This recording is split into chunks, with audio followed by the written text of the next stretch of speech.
ND में आपने लेना है एडमिशन, लेकिन पढ़ना कहाँ से है, सिलेबस क्या होगा, एनडी की टेस्ट का आज की वीडियो में मैं आपको बताऊंगा।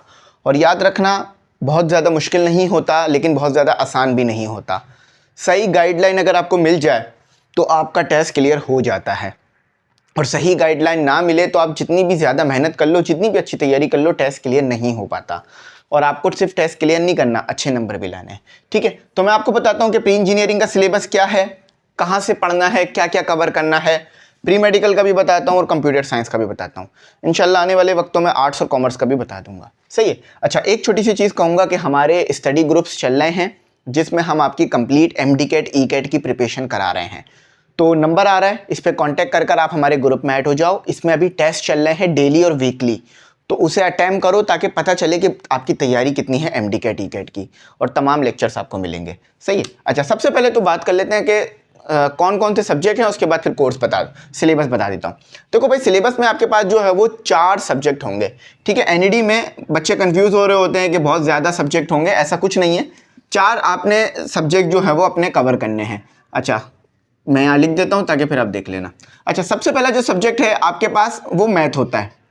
ठीक है, और हर उससे जो है वो 25 MCQs आते हैं। हर सब्जेक्ट से 25 MCQs आते हैं। तो मैथ हो गया, उसके बाद आपका फिजिक्स हो गया, उसके बाद आपका इंग्लिश हो गया। ठीक है, उसके बाद आपका केमिस्ट्री हो गया। ठीक है, केमिस्ट्री हो गया। तो ये 5 आपके जो हैं वो एनडी के सब्जेक्ट होते हैं प्री इंजीनियरिंग वालों के लिए। यानी आपने अगर first year second year pre engineering से किया है तो ये 4 सब्जेक्ट्स आपको फॉलो करने होंगे। अच्छा, हर एक से 25 MCQs आते हैं। 25 MCQs आते हैं। ठीक है, 25 MCQs।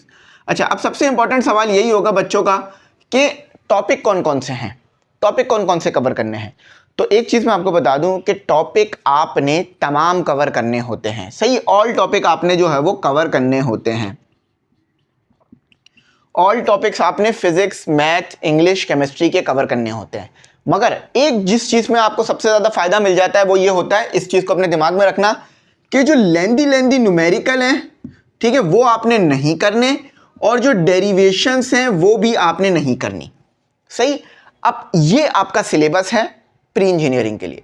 अब जब लेंदी न्यूमेरिकल छोड़ दोगे और लेंदी डेरिवेशंस छोड़ दोगे, हाँ, फॉर्मूले करने पर, फॉर्मूले जितने भी थे चाहे वो डेरिवेशन में हो या न्यूमेरिकल में हो, वो आपने 100% करने हैं।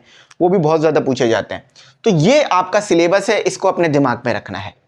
जो ग्रुप में मैं आपकी तैयारी कराता हूँ ना, 1 शॉट लेक्चर्स वगैरह देता हूँ, उसमें ऐसे ही तैयारी कराता हूँ कि जिसमें हम जो है वो तमाम का तमाम कोर्स कवर करते हैं, न्यूमेरिकल और डेरिवेशन नहीं करते मगर कॉन्सेप्ट क्लियर करते हैं। तो मैथ में भी आपने कॉन्सेप्ट क्लियर करने, फिजिक्स, इंग्लिश और केमिस्ट्री के अंदर। न्यूमेरिकल्स, डेरिवेशंस नहीं करनी, बड़े बड़े केमिकल रिएक्शंस भी याद नहीं करने होते हैं। सही, बेसिक कॉन्सेप्ट क्लियर होगा, आप इजीली टेस्ट पास करके 85-90 पे चले जाते हो। ये अपने दिमाग में बिठा के रख लो। प्री इंजीनियरिंग वाले समझ गए हैं।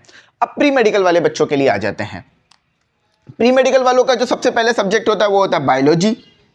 ठीक है, दूसरा सब्जेक्ट जो होता है वो होता है आपका फिजिक्स। ठीक है, तीसरा सब्जेक्ट जो होता है वो होता है आपका केमिस्ट्री, और चौथा सब्जेक्ट जो होता है वो होता है आपका इंग्लिश।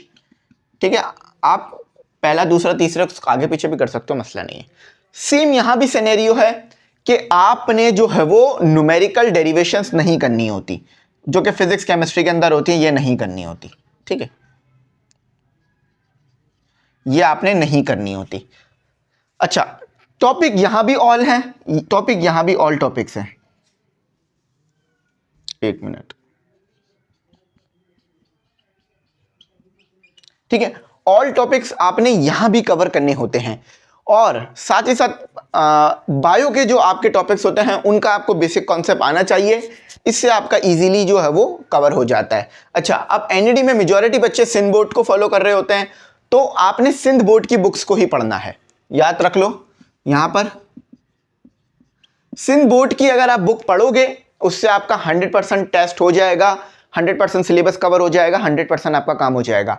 आपको मजीद फर्दर चीज़ों को करने की ज़रूरत नहीं है। बात समझ रहे हो? तो आपने 100% इस तरह से अपनी तैयारी करनी है। Pre engineering, pre medical, computer science का मैं अब बताता हूँ आपको। प्री इंजीनियरिंग, प्री मेडिकल का मैंने आपको बता दिया। अब कंप्यूटर साइंस का आ जाओ। अच्छा, यहाँ भी 25-25 MCQs आते हैं, और पास होने के लिए याद रखना, ये आप लोगों को पता ही होगा कि 50 MCQs आपने लेने होते हैं। अच्छा, कंप्यूटर वालों में क्या होता है कि कंप्यूटर आ जाता है, ठीक है।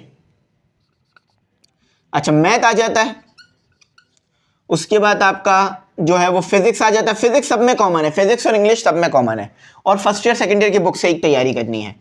9 मैट्रिक की पढ़ लोगे तो वो भी अच्छी चीज़ है, ठीक है। और इंग्लिश होता है आपका। सेम सिनेरियो है कि तमाम टॉपिक्स होते हैं, ऑल टॉपिक्स होते हैं, ठीक है, ऑल टॉपिक्स होते हैं। अच्छा, इसके अंदर 25 MCQs यहां से, 25 MCQs यहां से, 25 MCQs यहां से, 25 MCQs यहां से आपने करने होते हैं। टोटल 100 MCQs बन गए। और अगेन न्यूमेरिकल और डेरिवेशन मैथ आपने यहां भी नहीं करनी होती कंप्यूटर के अंदर। तो ये आपका एनईडी का जो है वो सिलेबस होता है, जिसको आपने जो है वो फॉलो करना होता है। तो इस तरह का आपके पास जो है वो सिलेबस आता है। अच्छा, अब एक चीज बच्चे पूछते हैं, पास्ट पेपर, मतलब वो समझते हैं कि सिलेबस पास पेपर है। ऐसा कुछ नहीं है, सिलेबस पास पेपर नहीं है। सिलेबस है आपका सिंध बोर्ड की बुक्स, जो कि मैंने pre engineering, pre medical, computer science के लिए बता दिया। अब एक मिथ मैं खत्म कर देता हूं। बच्चे सोचते हैं कि अगर वो पास पेपर कर लेंगे, फॉर एग्जांपल 2026 में टेस्ट हो रहा है, तो अगर वो 2025 से लेकर 2000 तक के, मतलब ये इन कुछ 25 साल के गैस पेपर पास पेपर कर लेते हैं, तो इससे जो है वो 90% MCQs आ जाएंगे, ऐसा वो समझते हैं। ऐसा नहीं है, ऐसा एनईडी भी नहीं कह रही है, ठीक है। अगर ये आप कर लेते हो तो इससे एक फायदा हो जाएगा कि आपको वो वाले MCQs समझ में आ जाएंगे, वो टाइप समझ आ जाएगी MCQs की जो पूछी जाती है। जरा बात समझना, मैं वो MCQs नहीं कह रहा जो आने वाले हैं 26 में, नहीं, वो टाइप समझ में आ जाएगी जो कि पूछे जाते हैं। तो यानी पास पेपर बिल्कुल करना है, लेकिन ऐसा नहीं है कि उसी में से पेपर आता है।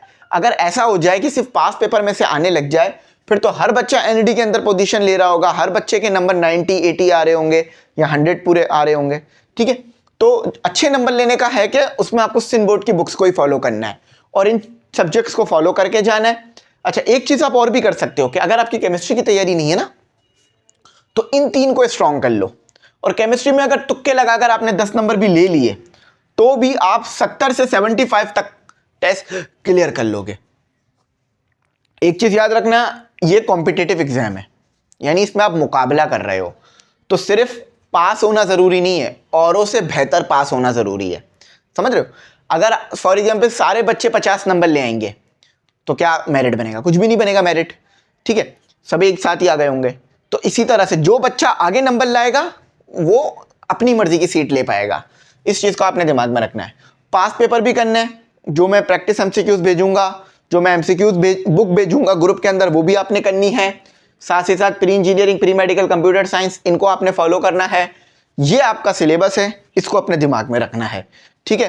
अगर कोई बच्चा ये कर लेता है, इंशाल्लाह वो बहुत अच्छे नंबरों से पास हो जाएगा। अब एक चीज़ मैं आपको बता दूं कि अब प्रॉपर लेक्चर्स हमारे शुरू हो रहे हैं MD कैट ECAT के लिए 2026 के लिए। तो आप लोगों को बेस्ट ऑफ लक है। लेक्चर्स जो हैं वो रिकॉर्ड हुआ करेंगे फ्राइडे, सैटरडे, संडे को। तो आप लोगों ने उसका वेट करना है, इंशाल्लाह उन लेक्चर्स को फॉलो करना है। तो मुझे उम्मीद है कि अब ये लेक्चर से आपकी बहुत अच्छी जो है वो तैयारी हो जाएगी।